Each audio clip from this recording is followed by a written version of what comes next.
53rd பேட்சில் வந்து basic class attend வாங்கிட்டு அப்போ வந்து சாருக்கு ட்ராவல் ஸ்டார்ட் ஆகிடுச்சு. இந்த மாதிரி தான் உங்களுக்கு பல பேர் இருப்பாங்க. பேசிக் கிளாஸ் ஆரம்பிச்சு ஃப்ரீக்வன்சி வந்து சைக்காலஜி கிளாஸ், சாருக்கு கொடைக்கானல் விஸ்டம் கிளாஸ், இன்னைக்கு வந்து இந்த கிளாஸ். ஒவ்வொரு கிளாஸ்லையும் அந்த ஃப்ளவரோட தன்மை அதுக்கப்புறம் பல விஷயத்தில் வந்து அப்படியே ரொம்ப எளிமையாக புரிகிற மாதிரி அப்படியே நம்ம அதுக்குள்ள ட்ராவல் பண்ணுறது தான் சாரோட ஸ்பெஷாலிட்டி.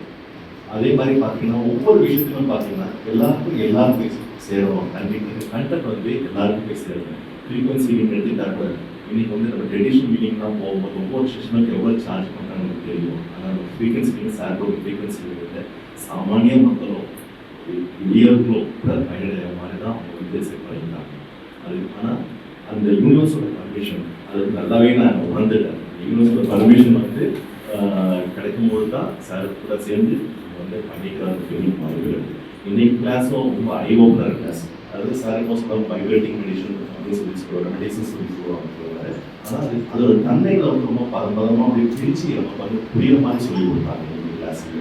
சார் வாழ்கிற காலத்தில் நாமளும் அவங்க கூட வாழ்ந்து அவங்க கூட இந்த ட்ராவல் பண்ணுற நிறைய வாய்ப்பு வந்து எத்தனை கிடைக்கும்.